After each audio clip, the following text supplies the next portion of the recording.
Role of Pap smear in screening of infections and malignancies, an analytical study in a tertiary care center.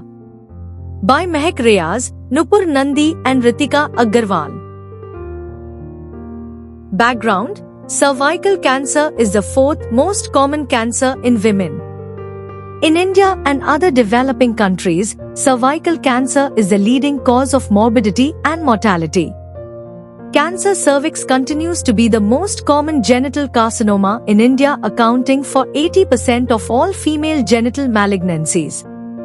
In India, on an annual basis, about 132,000 cases are noted, with each year amounting to 74,000 deaths in total. Thus, every 7th minute cervical cancer claims the life of one woman.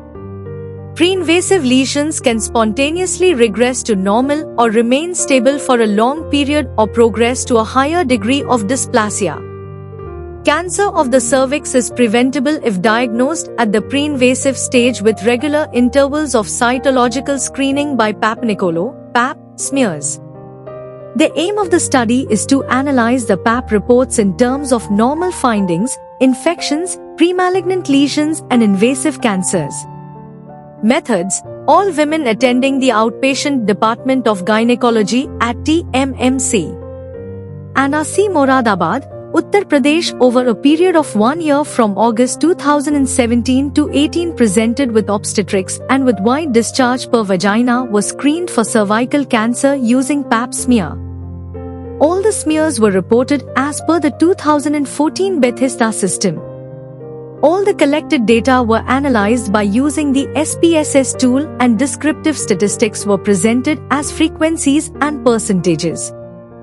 Results: out of 1392 Pap smear reports, ASCUS was reported in 27 cases, 2%, LSIL in 27 cases, 2%, HSIL in 15 cases, 1%. Malignant cell S in 15 cases, 1%.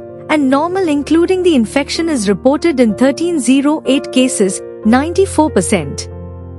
Due to changes in lifestyle and changes in demographic profile in developing countries, non-communicable diseases are on the increase as an important health problem that requires effective control programs before they become involved in their epidemic spread.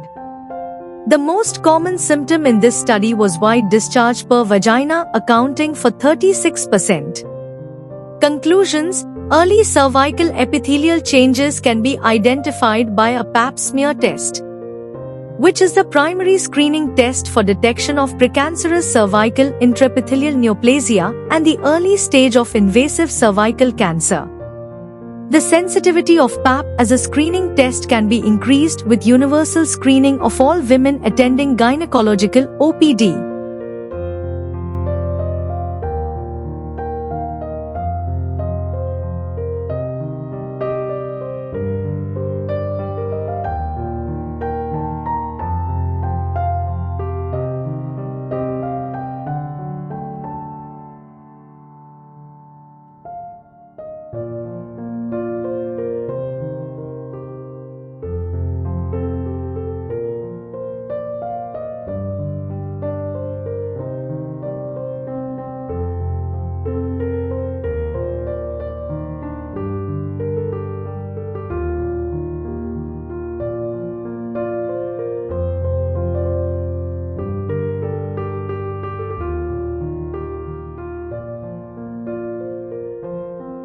Thank you for watching this video. Please subscribe our channel for watch more scientific research videos.